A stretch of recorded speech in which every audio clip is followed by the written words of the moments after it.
Yeah.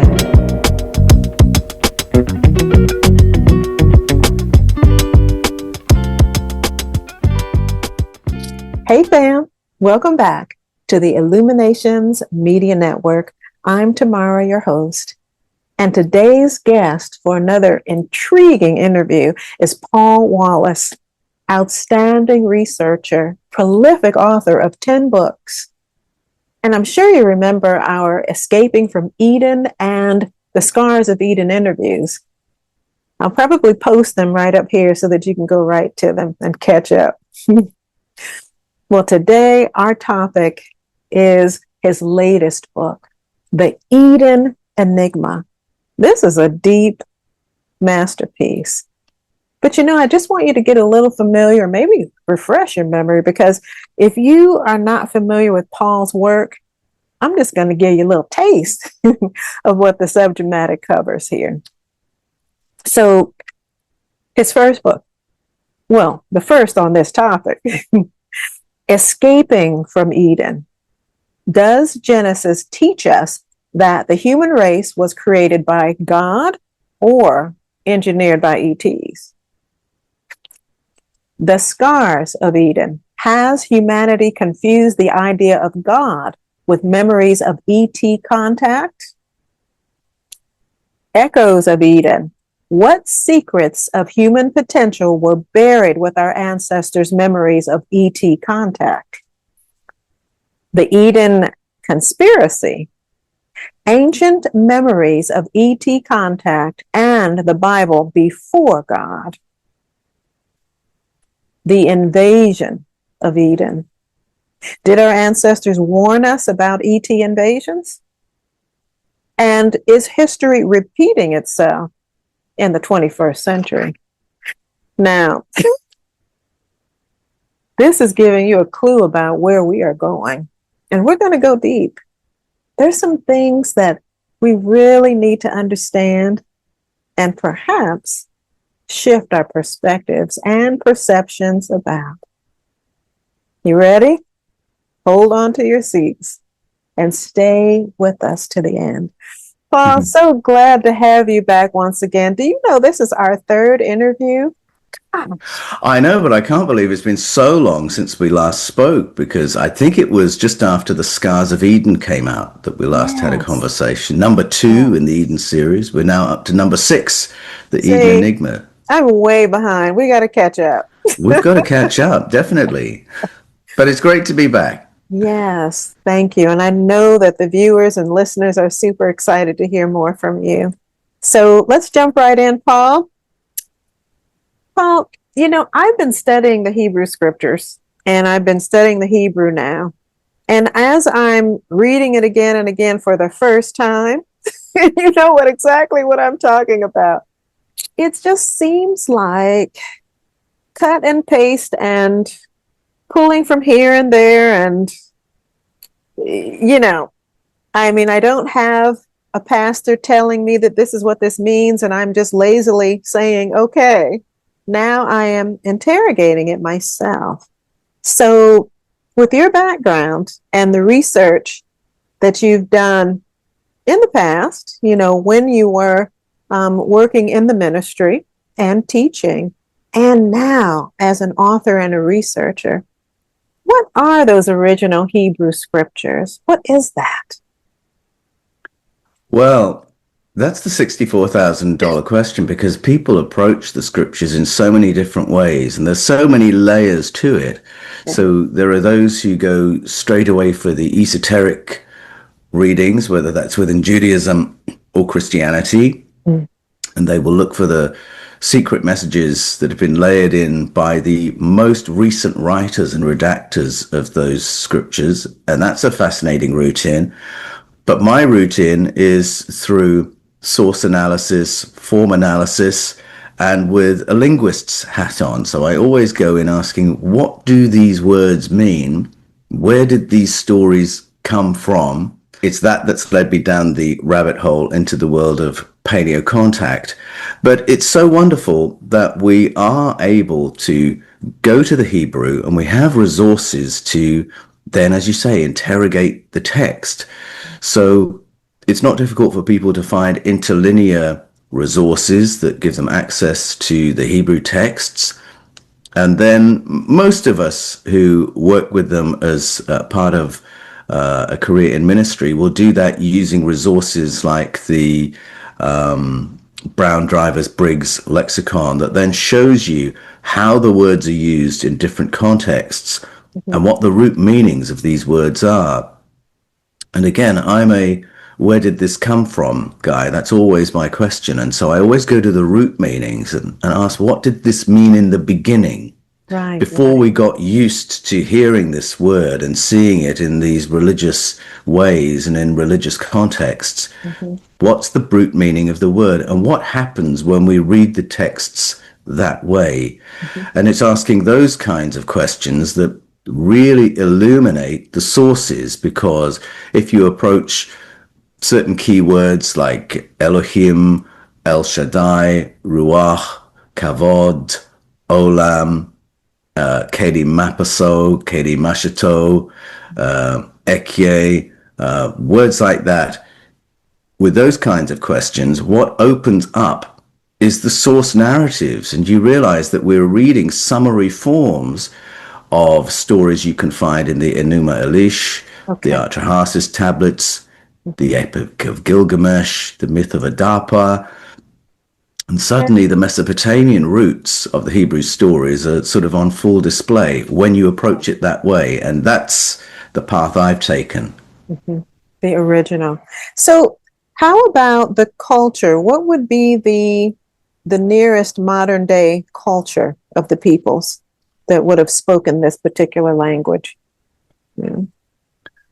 Well, we have a family of Semitic languages in the world today, but the great question again is, where did they come from? And are they part of an even earlier family of languages? Within the narrative, of course, of Genesis is the story of Abraham, who is the patriarch of the Hebrew people, the patriarch who emerges from Mesopotamia.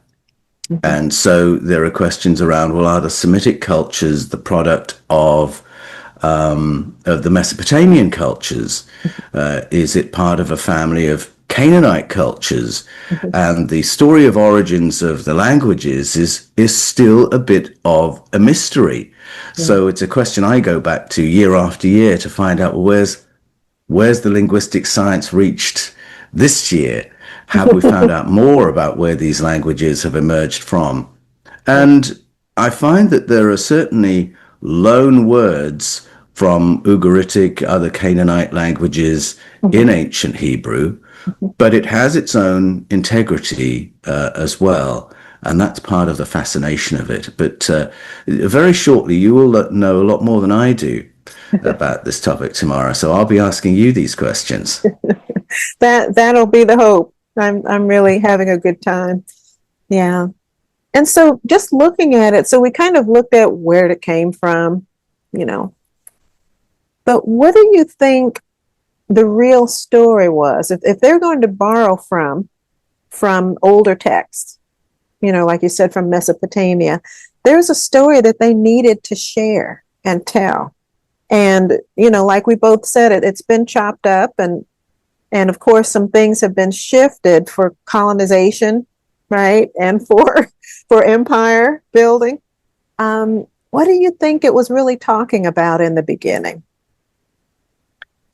Well, the great shock to me when I started studying these things was to realize that many of my familiar God stories from the Old Testament, the Hebrew scriptures, were based on another culture's stories of sky people.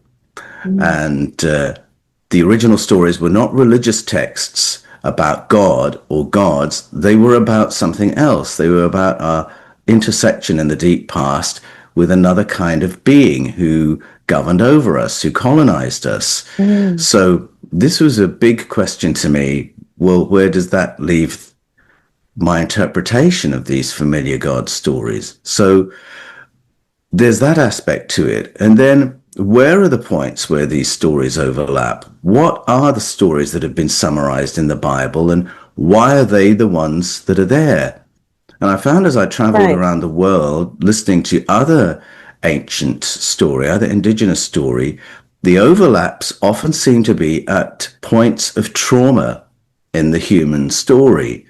Okay. We all seem to half remember and have half forgotten these very percussive moments in our development as a species. So, for example, many of our creation narratives actually begin with the planet in a post-catastrophic state. Something terrible has happened that's devastated the environment, and that's where the story begins. So wait a And minute. This yes, isn't about creating. This is about, I don't know, recreating, it's about reestablish. recovery. It's a story of Okay. recovery, rehabilitation. So we have this in Genesis, for instance. Mhm. If you read Genesis 1, which we've been trained to read as a creation story, Mhm. just take note that before let there be light and the appearance of the sun and the moon and the stars, Mhm. planet Earth already exists, It was there. but it's flooded and Mhm. shrouded in darkness. Mhm. So if you're reading that as a creation story, that's all in the wrong order.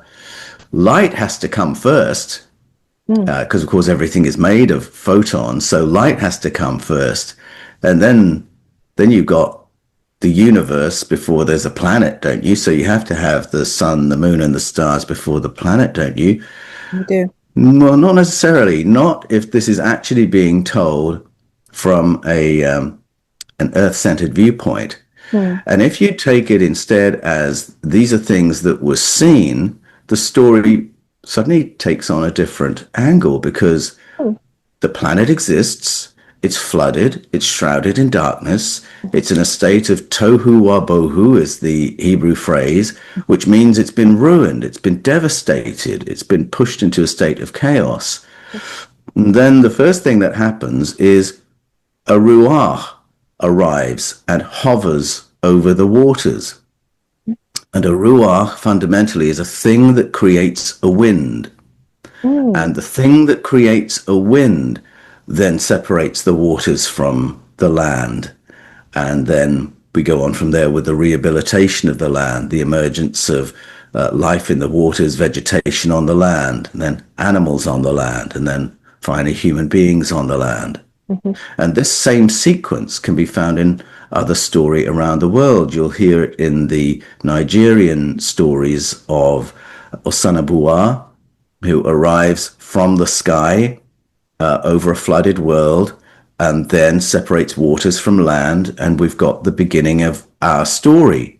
But Mm. again, the planet's already there, but something is being done to it. There's an ancient Filipino story of the Tagalog, the The hawk, dog. Mm. which hovers over the waters Mhm. and then creates vortices of wind with its wings to clear waters from high ground. And here again, we've got a rehabilitation from a flood event. Mhm. It is there in the Mesopotamian stories as well, where we begin with the separation of the waters, salt water from fresh water, and the four winds are there doing this work, and the story rolls on from there.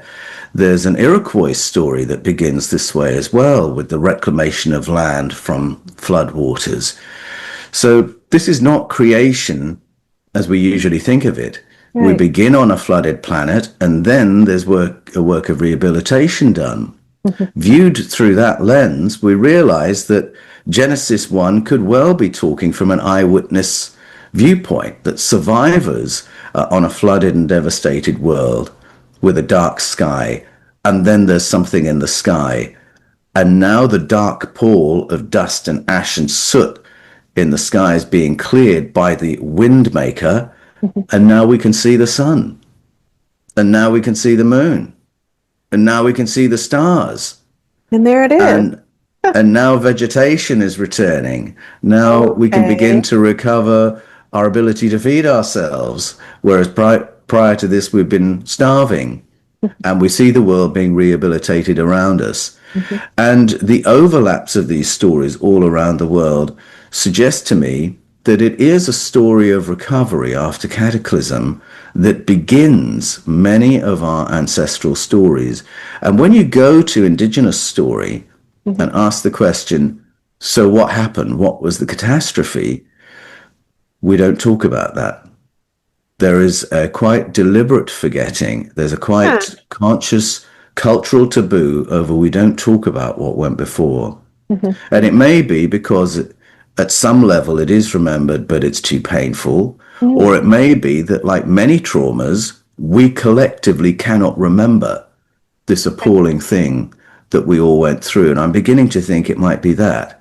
But in the Eden Enigma, we get to some clues as to what it was we were recovering from and when we were recovering from it, when the mysterious Osanabuwa in Nigeria shows up, or the mysterious ruach shows up in the Genesis story, or the feathered serpents turn up in the Mesopotamian story, because they too arrive over flood waters in the darkness and discuss, what are we going to do with this? How do we get life rolling again here?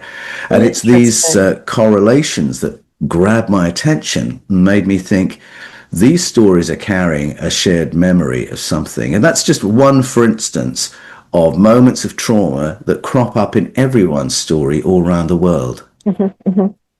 And so from what you're speaking to is that some race showed up, went to different points in the world to reboot mankind. Is that what those stories are speaking about? That was it one people? Was it several different types of people? Yeah, could have been all the above. But you say reboot mankind, it's very possible that we've got a fusion of stories from different interventions. I think the conclusion I've come to is about 10,000 years ago, yes, there was help that arrived to reboot mankind, to use that phrase. But I think there were interventions prior that arrived to help develop mankind, that helped to tweak our development as a species. And even prior to that, for instance, if we take the Mesoamerican story, the Mayan story from out of ancient Guatemala, the story there is that there were interventions in evolution on planet Earth prior to Homo sapiens, because the experimentation that was engaged in by the feathered serpents, so the story goes, in the Popol Vuh, resulted in us plus the ape-like creatures who live in the forest. So this is before apes and humans have departed from the primate timeline. Something is being done. So according to the Mayans, we can go into primate history and see evidence of external interventions.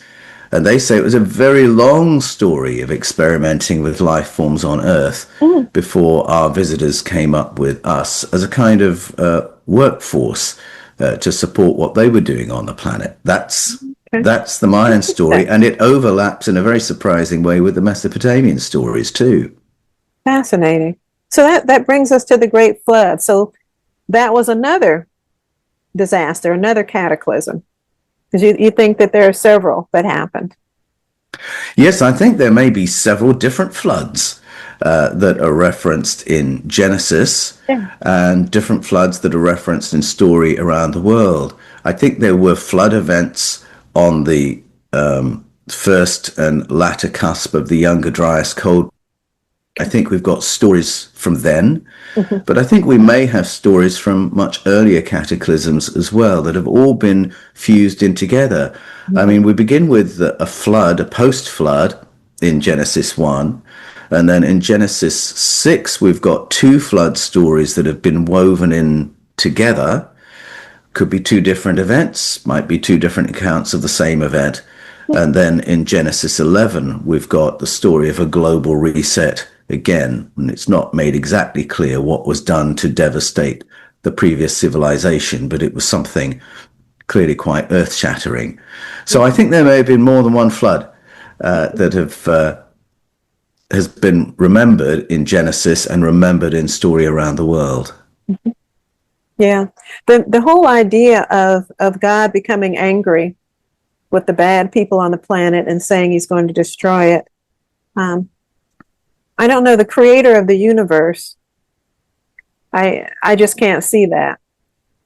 No, well, that's it. Exactly. I mean, a child reading a kid's Bible will ask that question. How can a God of love suddenly want to obliterate the whole human race? That's the worst crime against humanity. Right. What kind of God would do that? And so it was a great relief to me to realize that in the beginning, that was not a God story at all. That the story that we've rewritten in Genesis is the story of Enlil and Enki, part of the Mesopotamian pantheon, and they're not God or gods, they're just advanced beings. And Enlil, who is the commander responsible for this region of space, wants a reboot of Earth, wants to get rid of the humans. He says there are too many of them, they're too noisy, they're too troublesome. We need to control the numbers, get the numbers down. And so initially, and this is when we're reading the Atrahasis tablets, initially they try introducing new diseases to reduce human numbers, but that's not successful.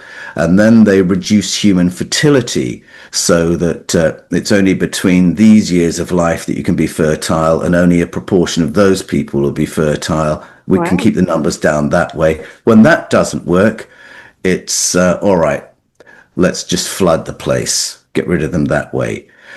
Now, when you read it as a story of advanced beings who are not human and therefore have no fellow feeling with human beings, who were treating us like cattle, or in Enlil's case, treating us like vermin, much as we might exterminate a whole lot of mice that we don't want living in our house, or roaches.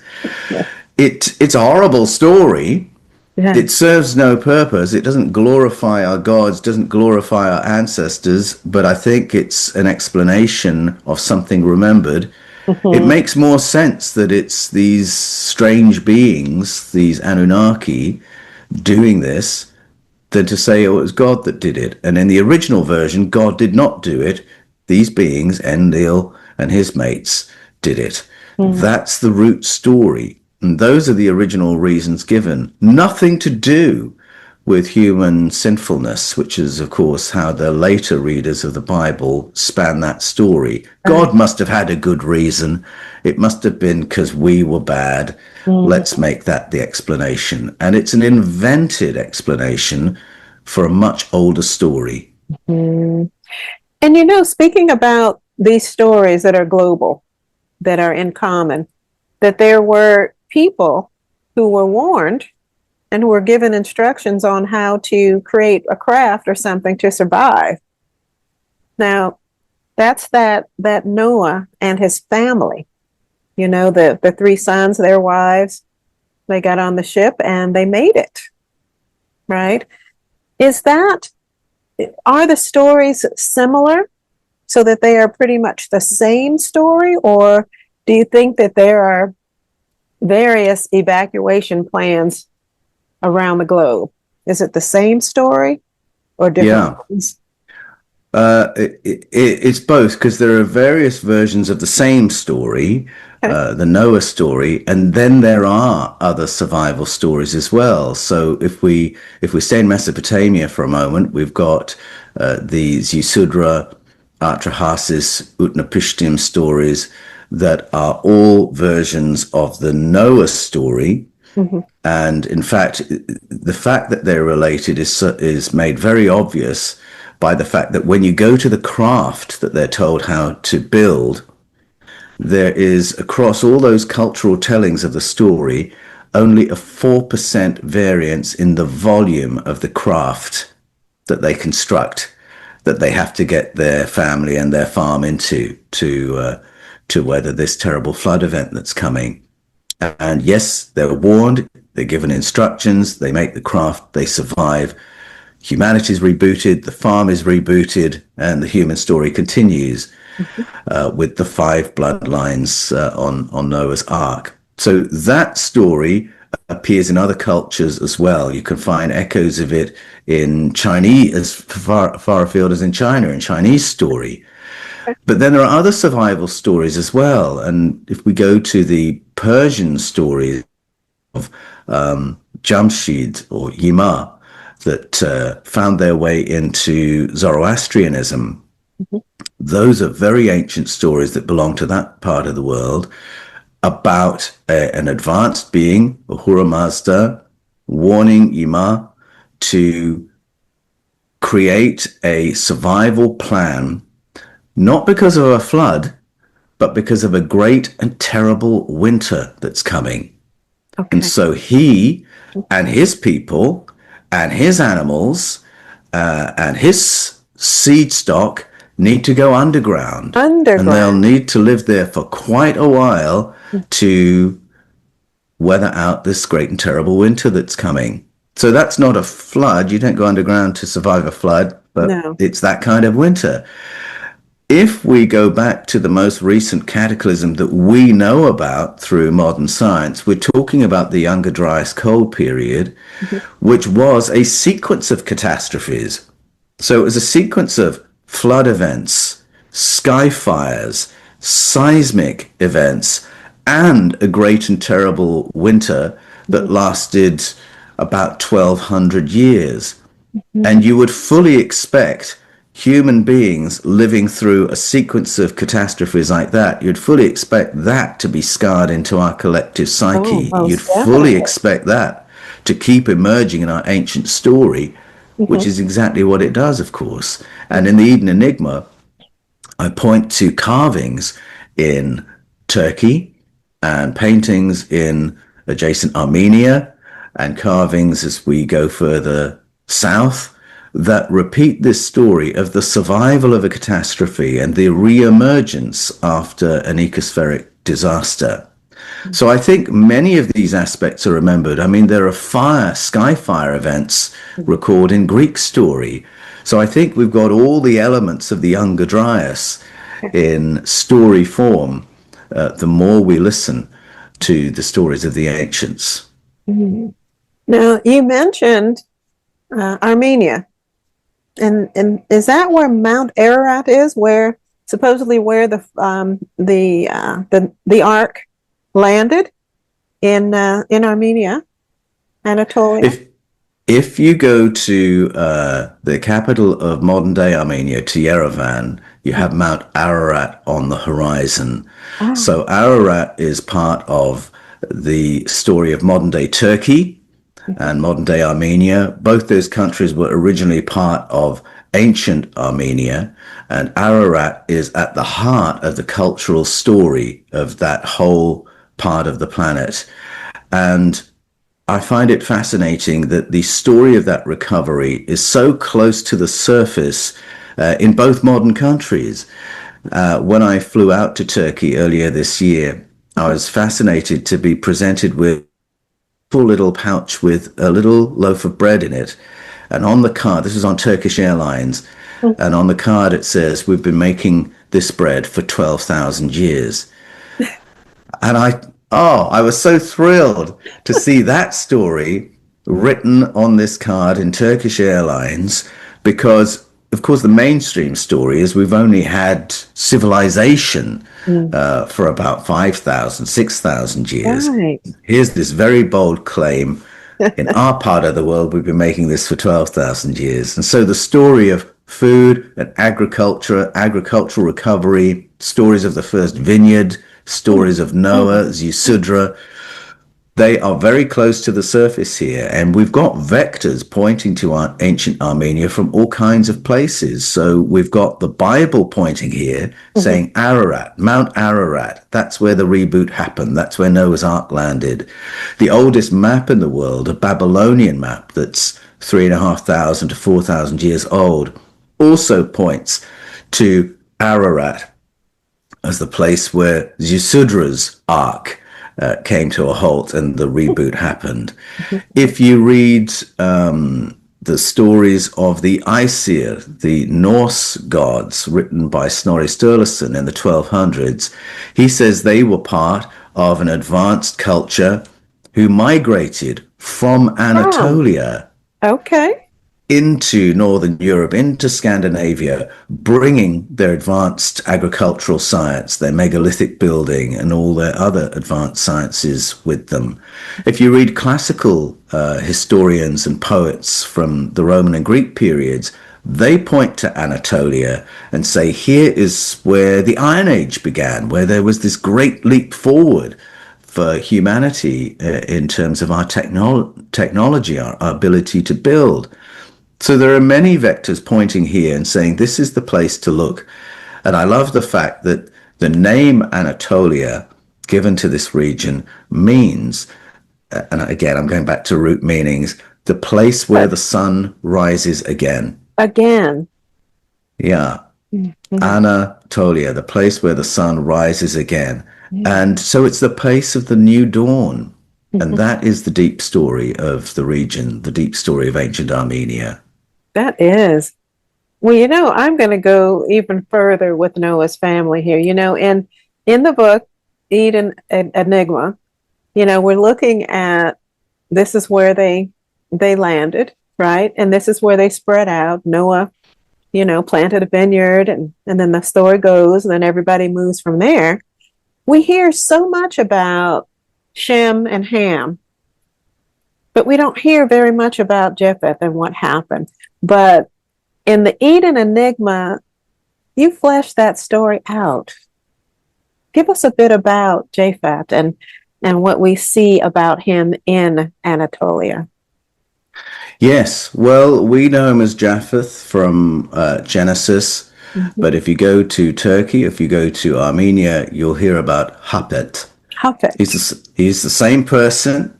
He is the descendant of Noah, and he is the great patriarch of that part of the world. If you ask, where did civilization come from here? They'll say it came from Japheth. We are Japheth's people. And it runs into the stories of Haik, the great king. So ancient Armenians refer to themselves as the Haya. They refer to their country as Hayastan. They're the people of Haik. And this is all part of the Japheth bloodline, becoming a population, becoming a civilization. Mm-hmm. And there's another figure who's known in this part of the world, Haldi, mm-hmm. and he is the leader of an advanced troop of people who came and helped the ancestors, human ancestors who lived in that part of the world in this critical period. And some scholars believe that Haldi, who has been traditionally interpreted as a god, might actually be an interpretation of a human character, might actually be Haik, might actually be a descendant of Japheth, and that we've actually confused ancient stories about prior civilizations or visitors from other parts of the cosmos helping us. Mm-hmm. We've read it as God's story when in fact the ancestors were not using that concept at all. Yeah. They were just talking about advanced people from somewhere who had better agricultural science than we did. And when you look at what specifically these beings are remembered for, whether we're talking about Japheth or Haik or Haldi or the Tingir with Haldi, the story they're all associated with is the bringing of agriculture to the region, which then leads to megalithic building and the creation of settled communities, cities, and civilization. Yes. And if you go to the key archaeological sites, have a look at the cuneiform inscriptions left behind by the kings who occupied those sites in the Bronze Age. Again, this is the deep story they keep referring back to. The Tingir, Haldi, Arubani, Teshaba, Suini, Haik, Japheth, and an agricultural reboot. When the kings want to honor themselves, they simply place themselves in that story and say, well, I was the one who brought that revolution here. But they're always keying into a story that already belongs in the region. So the story of Haldi in the region is older than the story of the Bronze Age Bianelli people who tell the stories. And the symbols they're using are older than the Bronze Age people who occupied these sites. It's a deep story that goes back possibly 10,000 years into human memory. Wow. Wow. Well, in the Eden Enigma, you describe a female helper. This is the one who everyone says appears after the cataclysms, and she sparks a great leap forward. She teaches them about, how to grow food and crops. Describe that. Who is this female helper? Well, I first came across this female helper in the Bible. Again, another surprise to me, because I thought the Hebrew scriptures were all about honoring one of the Elohim, one of the powerful ones, as God. And that's the Yahweh figure. And certainly, when we look at the Old Testament in its current form, that really is the punchline of the story, that Yahweh is God, Yahweh is the creator, Yahweh is the one we must all honor. But there are clues in the texts that this was not always the story. And in fact, if you go to Ezekiel, 1 and 2 Kings, Jeremiah and Ezra, those books record how the story was changed. How before the 8th century BCE, Judaism was not a monotheistic religion. It was a culture with a cultural memory of many advanced beings who helped us in the past. And the priests and prophets of Yahweh are very annoyed that this cultural memory is persisting. And so they do their level best to stamp it out. And so they illegalize the commemoration of these other beings. They confiscate the figurines that represent these other beings. They slaughter the priesthoods that commemorate these other beings. They demolish their temples, break their altars. And the being that they're most upset about is the most popular one, the most widely celebrated one, a female, Asherah. And if you go into the archaeological sites of the Levant, you'll find that the most popular devotional object in Jewish households was the figurine of Asherah.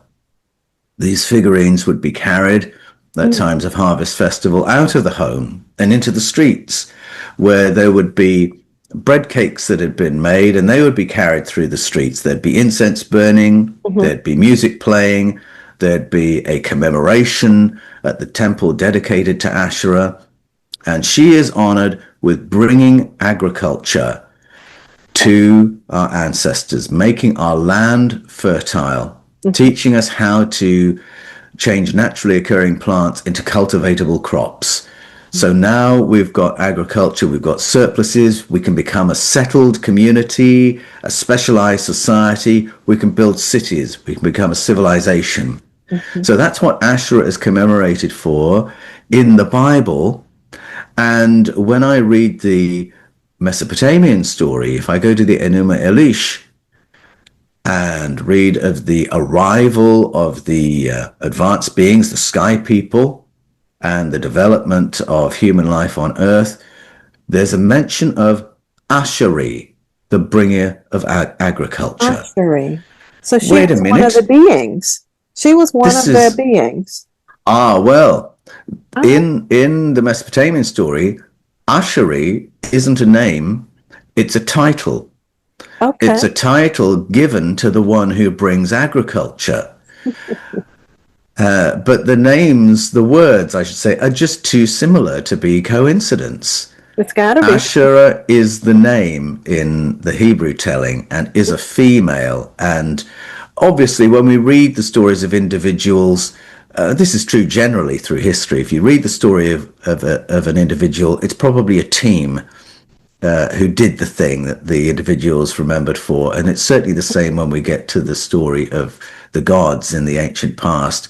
Asherah and those with her were the bringers of agriculture in the Bible and in the Mesopotamian telling. And the female aspect, the female figure, echoes around the world. So we have Asherah, Hathor, the Lion Lady, Astarte, Aphrodite, Venus, Mary? in the Zulu telling, Mbab, Mwana, Warisa. If you go to Brazil, you will hear about the Queen of Heaven being the bringer of agriculture. And when I first heard that, I thought, well, that must be Mary, because that is a title given to Mary, the mother of Jesus, in Catholic Christianity. This must be who they're talking about. And it took me years to work out that these festivals that I'd participated in, thanking the Queen of Heaven, had nothing to do with Mary, the mother of Jesus. It wasn't Mary, the mother of Jesus, who 10,000 years ago went to ancient Brazil and taught their ancestors how to become farmers. They were honoring this ancient memory that goes back 10,000 years to the most recent tutelage in agriculture we received. But it's not the only one I've found, because You know what it makes me think of? And this is yes, really silly. It makes me think of Captain Kirk, Uhura, and Spock coming down. well, exactly. I mean, just exactly. In fact, there's a lovely moment in the Chris Pine Star Trek franchise where they accidentally reveal themselves to a pre-technological species. They've hidden the Enterprise under a body of water, which again, that's not random. That is ancient story. So Lake Titicaca has craft underneath it, according to ancient story that emerged from it. If you go And all up that's the in Lake Titicaca. That's in Mesoamerica. that's right. So we're looking at Central and Southern American story. That aspect is there too. All off the western seaboard of Africa, that story is there too. Underwater bases where these advanced beings live. So in this moment in Star Trek, they've hidden the Starship Enterprise under the water, but they're going to have to leave in a hurry. And so they bring it out of the water and they fly up into space. And this pre-technological race of beings observe it happening. And within minutes, they're making carvings or drawings in the sand. So they'll never forget these craft. And it's such a beautiful echo of what I think did happen in the deep past, that our ancestors did see amazing technology, flying technology, spaceborne technology, portaling technology, and even down to nuts and bolts things like artificial light and agricultural science, which they remembered, some of which they were able to replicate, the agriculture, but some of which it took a couple of thousand years to get to, artificial light, for instance, or flight technology. But it's always been in our minds. We saw this. We know this is possible. There has to be a way of doing this. And we have to figure it out. We have to figure it out. That's right. In Enigma, you speak to some of the carvings, some of the megaliths and some of the carvings within that. It looks like doors within doors.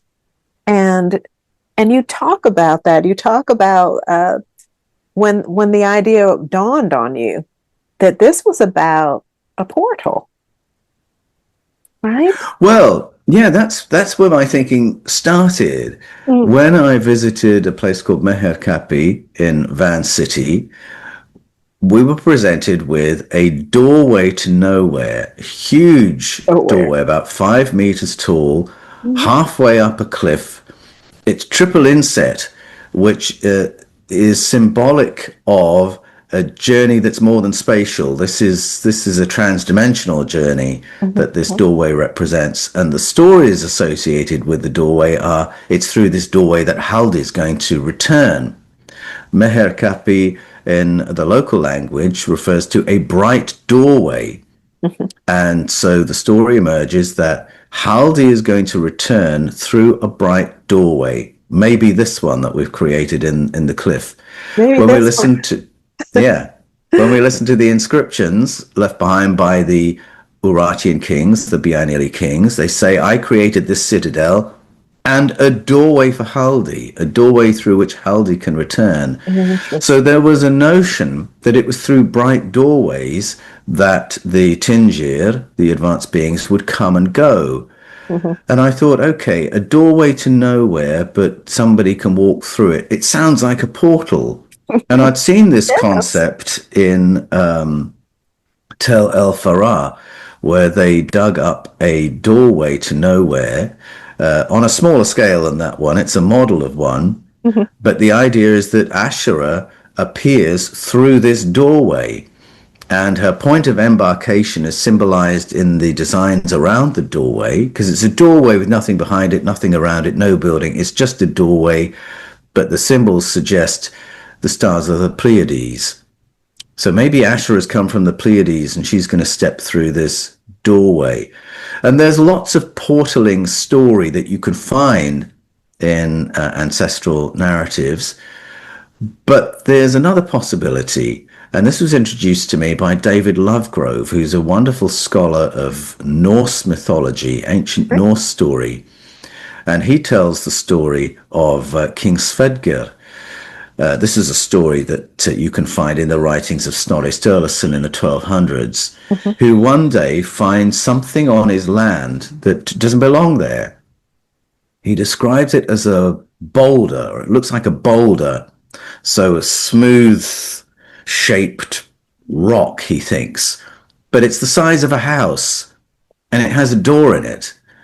And when the door opens, non-human beings walk out from it in a beam of light. And King Svedgr goes and speaks to this non-human being who's smaller than the other humans observing it. And then he goes in to the rock with this being and he's never seen again. So the story goes. Now, just picturing that. So a door opens and a beam of light shines out and a being walks out of it. Well, that's exactly what would happen if you've got a craft with artificial light in it. And for a culture who don't know what artificial light is, it would have been, oh my goodness, there's light inside that thing. There is light inside that thing that never goes out. And then when the being leaves, that door will open, it'll walk back into that beam of light. It caught my attention because I've noticed in Ezekiel, in the Hebrew scriptures, and in Revelation in the New Testament, there are descriptions of artificial lighting there that have absolutely fascinated the people who experience them. That there is this light that isn't natural, that doesn't go out, that illuminates the whole environment. And I now wonder if these bright doorways were doorways into environments with artificial lighting, and that's the environment to which the advanced beings always returned and from which they always came. And so I wonder if Haldi and Arubani, Shuni, Teshaba were part of that story. And the Bianili who remember the stories are trying to recreate those conditions. If we can create a bright doorway, perhaps Haldi will come through that.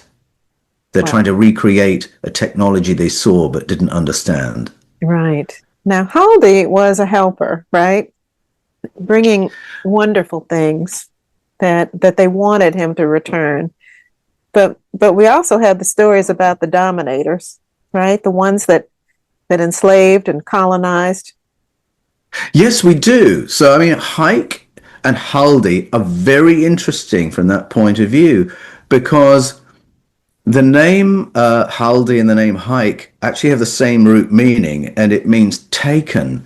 It implies that they are conquerors, and they're often portrayed with weaponry. So they are people who turn up and take command of their part of the world, and yet the stories around them are nothing like the stories of colonization in the Bible, where our ancestors were terrorized by ancient beings with advanced tech. The stories of Haldi we are very thankful for that period. It was actually a golden period when Haldi was here and the other Tingir, and they shared some of their technology with us. And the Tingir, these advanced beings, are not worshipped or served or feared. They are remembered with thanksgiving and for the contribution that they brought. Yeah. So the story appears to be they arrive, they turn up, they're in charge because they've got the advanced tech. Yes. They're defending the territory. We've got nothing to fear while they're here. But we benefited from their presence because they shared some of their technology with us. Maybe not artificial lighting, but the most important thing of all, horticulture, agricultural science. Yes. Huh. So there was a different type of being that went to the Middle East?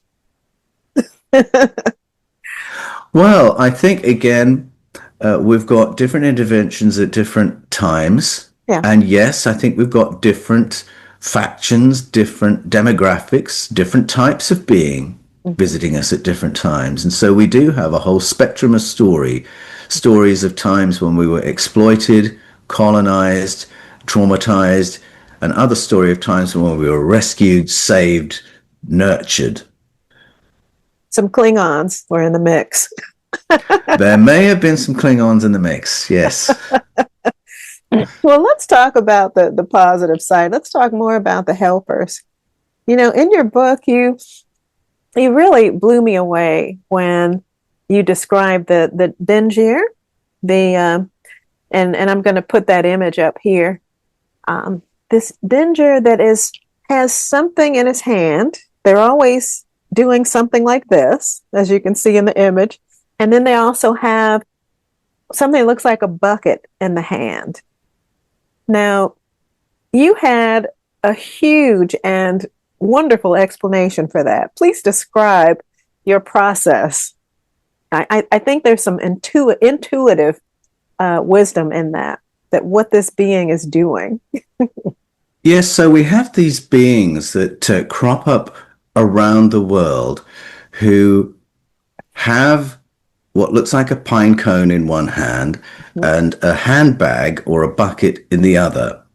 And they're about to do something with the pine cone, and we don't know what's in the bucket. And it's a mystery, other than context tells us that this is being commemorated as part of a story of human advancement.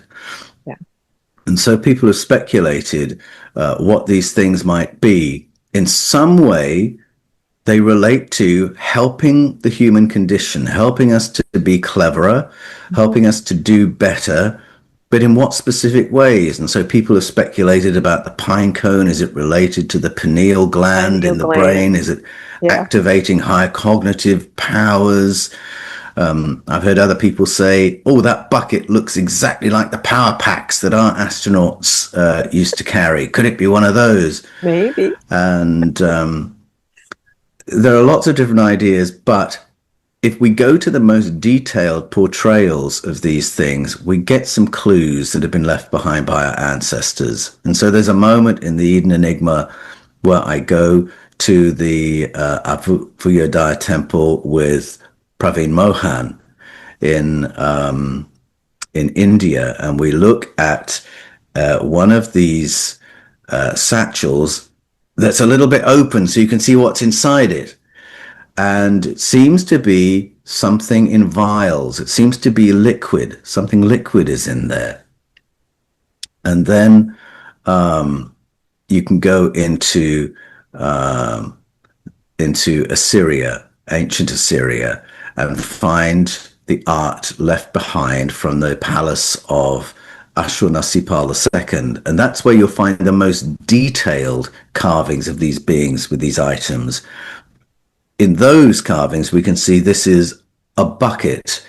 It's a bandudu or a dalu. This is the name given to these items, and we've actually dug them up. We can find exact objects that match the carvings in ancient Assyria. So it's a bucket of something. And then the mulilu, the applicator, that's the name of that. These names relate to later uses of these for ritual purposes. They're used for ritual cleansing. But the carvings show us what the beings are doing with them. And in the ancient Assyrian carvings, you've got non-humans standing alongside humans, showing the humans what to do with them. And what they're doing is they are using the applicator, whatever it really was, to touch the stamens of the plants that are in front of them. The plants are always there in a very unusual form. They're not thriving in the wild. They're in sort of greenhouse, laboratory-like conditions It Okay. looks like they're growing to multiple sources of light because they're this very sort of even shape. But what they're doing is hand pollinating them. And you might think, well, why on earth would that be necessary? Why would beings who are non-human beings, who presumably come from somewhere else, turn up and think the most important thing we can do here is hand pollination? And the answer is in the context when hand pollination is needed. Mhm. You do it when you have to cross pollinate. You do it when the insect life that would normally do it isn't doing it. It implies a situation where plants have had to be brought from somewhere else and have to be adapted so they can thrive in the wild. But for that to happen, you're going to have to hand pollinate, you're going to have to create new strains, you're going to have to cross pollinate. And that's what's being done in the Assyrian carvings. If we go into modern day Armenia, to the capital city of Yerevan, and we go up the hill to the Fortress of Blood, which is part of the Bianili, the Urartian culture's built heritage. There we will find paintings that have survived from the Bronze Age, depicting exactly the same scenes and exactly the same activity. Here's the bucket, here's the applicator, hand pollination of plants in a laboratory-like situation. And so we're back to this really interesting aspect of a moment of recovery being described. Exactly. Something has happened to the local ecosphere that means that crops are not thriving, harvests are not happening. Plants have had to be brought from somewhere else. They're being hand pollinated because the insect life isn't there. They're being cross pollinated because new strains are needed to thrive in this area. And that's the beginning of agriculture, the beginning of civilization. And now we ask, so what happened? Where did all the bees go? Mm. What happened to the crops that were here before? Well, we don't speak about that. But we Right. find the clues in the story of the great and terrible winter. We find the clues in the story of a great deluge. So the backstory is there, even though the backstory isn't in the carvings. What's in the carvings, once again, is the moment of recovery. Mhm. The most important part. The Yeah. most important part. Mm. And it's done in full acknowledgement. We didn't know how to do this. Our ancestors didn't know how to do this. We had help from mysterious other beings who, if we look on the cover of the Eden Enigma, this is an Assyrian depiction of one of these beings, Yes. and they look pretty human, except they have wings, and others of them are portrayed in discs with wings that are flying in the sky. Mm-hmm. And the prelude to this story is a sky full of discs, which you can find in Yerevan as well, a blue sky full of flying discs, and then follows these people helping us. So there's a coherent story that emerges from the stories our ancestors left behind. It really is. And I can totally relate to that because sometimes my watermelon and my cucumber, they don't budge. And sometimes there aren't enough bees. I don't know if we've lost bees. There don't seem to be as many as there were, but I do have to hand pollinate, and that's why I absolutely loved that. Sometimes the simplest answer is is the real answer. You know? Yes, and you can see how, if that is the original story being told, Mm. it was a huge leap forward Oh, it for was. humanity. And Yeah. so you can see how those emblems would come to symbolize all the help that our Mhm. ancient visitors brought us Yeah, and might become associated with other things. But in the beginning, I think it really was this fine motor, nuts and bolts intervention that it's talking about. that's right. And like you said, in the confusion, we think about the game telephone. Things are passed down and they lose their original meaning, but they knew that this represented something important, and so they used it in ritual. It's fascinating. Yes. Yeah. I love this. I can't wait till your next book. Oh, I'm excited about it too. It's going to be a collaboration with Mauro Bellino, and it'll be right up your alley tomorrow because we're going more deeply into the Hebrew language and the memories carried by it. Wonderful. Well, Paul, with all of this, we spoke about the past, we talked about the reboots, we talked about the help, the ideas that help came, and people commemorated that help, right? People probably look for the help to come back, right? That a lot of this turned into ritual, that a lot of it turned into commemoration with what we call idols and things. Yes, yes, it did. Yeah. And you can see that in Turkey. The Eden Enigma spends all its time in Turkey. We're in the Van region.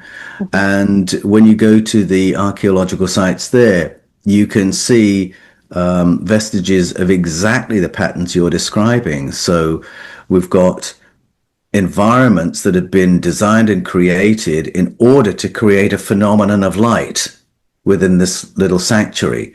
So they don't have artificial lighting, but they can create light phenomena in their sanctuaries. And again, maybe with the hope that this is going to bring the return of the Tingir. Mm-hmm. And when the king says, I've created this citadel and a doorway for Haldi, scholars are still trying to understand the Urartian language, and it's possible that what he's saying is, I've created this citadel, which is a doorway for Haldi, and maybe this light-filled sanctuary was intended for that purpose. And then you've got hints that there might have been mood-altering, mind-altering drinks that were being used as part of the ceremonial, again, to try and experience remote communication with the Tingir in the hope that we can persuade them to return. So there are lots of bits and pieces that suggest, again, and what I love about it is it reflects such a positive memory of this golden period when the other beings were here. They're not frightened of them. They didn't feel colonized or exploited by them. They want them to come back and share some more technology. And so we do these things in the hope that they will return. Yes, yes. Well, last time we spoke, we talked a little bit about the human engineering and, how maybe we were tweaked a bit. And with that tweaking, that means that we would have quite a bit of untapped potential. What do you think about that?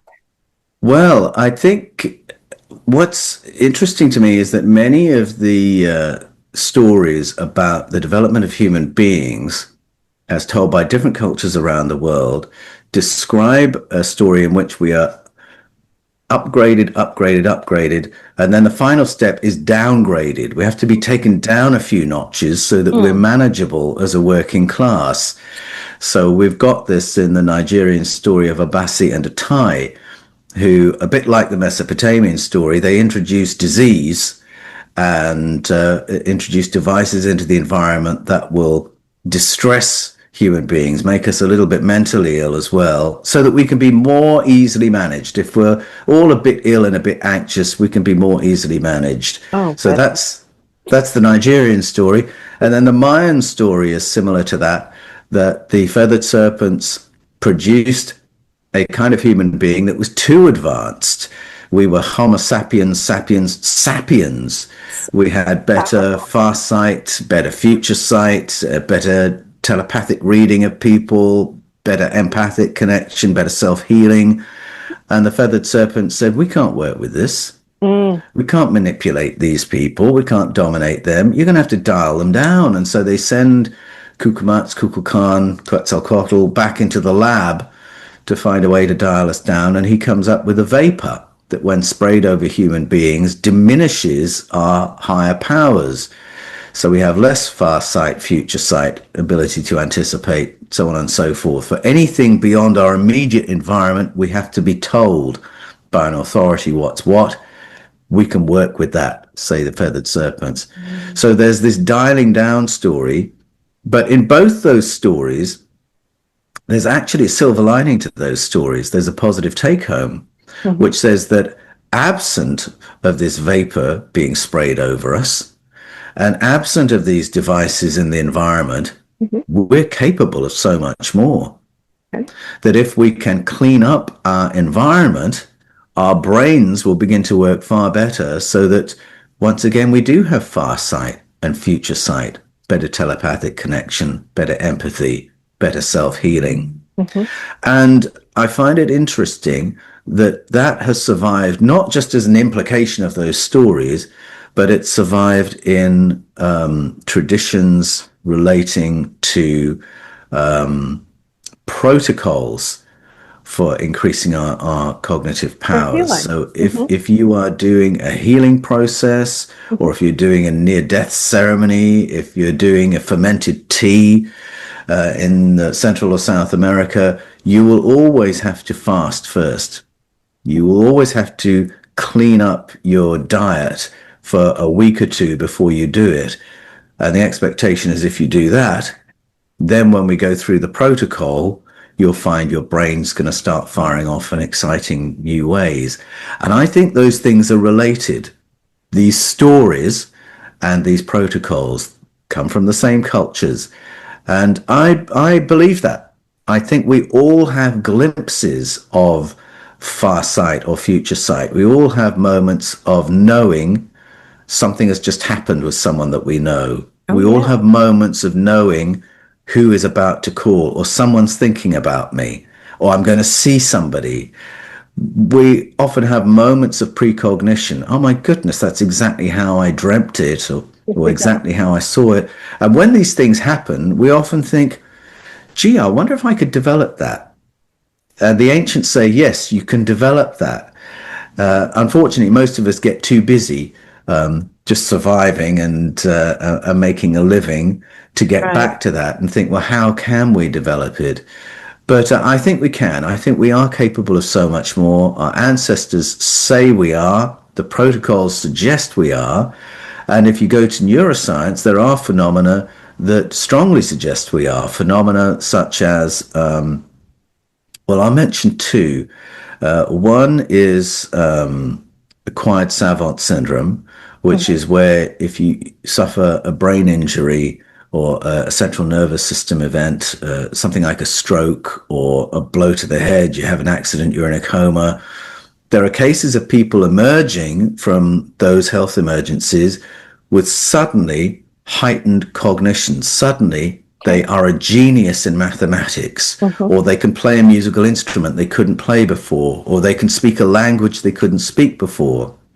And so neuroscientists are fascinated by this, that there are these capacities that we have in our brains that are in the off position, that can be knocked on by accident. Well, that doesn't fit the naturalistic evolutionary story of human development at all. Why on earth would we have those capacities in our brains in the off position? Right. And sometimes there are certain forms of brain disease that can unlock forms of genius. And neuroscientists looking at that are saying it looks like there's a disinhibition of advanced systems. Well, disinhibition, well, what inhibitors doing there in the first place? Our ancestors have stories that give an explanation to that. Exactly. But again, the take home from that is we have far more potential than we are actualizing right now. And another phenomenon that is very interesting is, and I've just forgotten what it's called. Let me have a think. You might know this, Tamara, but often people can be in a very diminished state through dementia at the end of their life.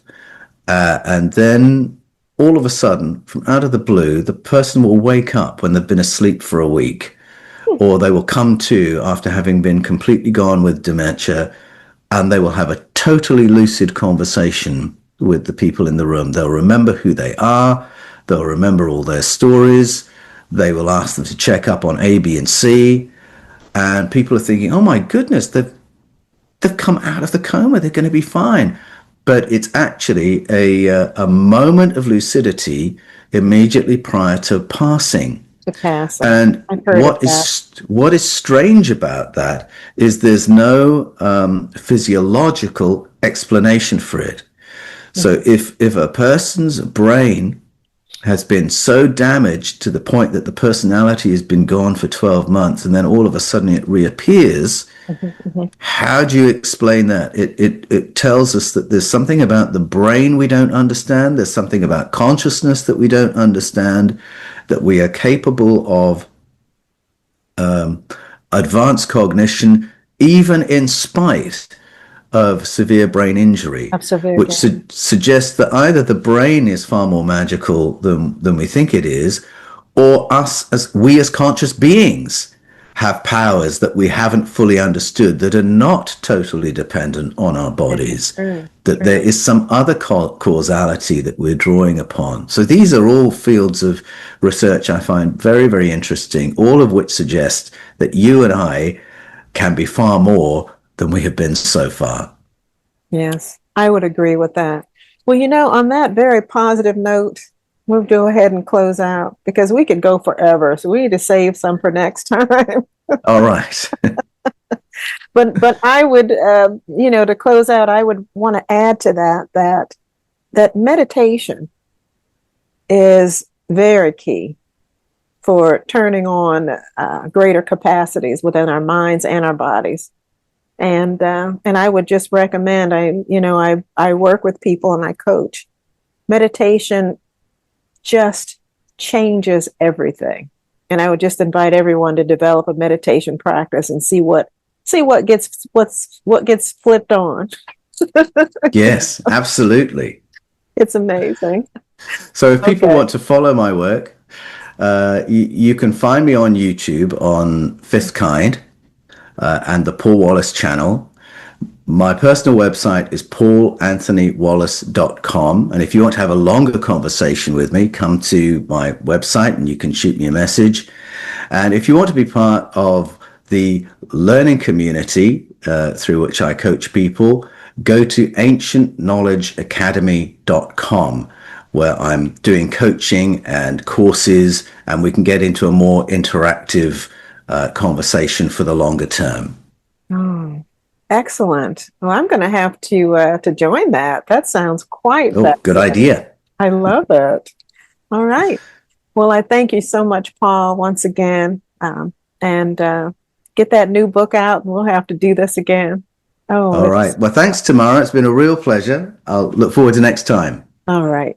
Take good care, Paul. You too.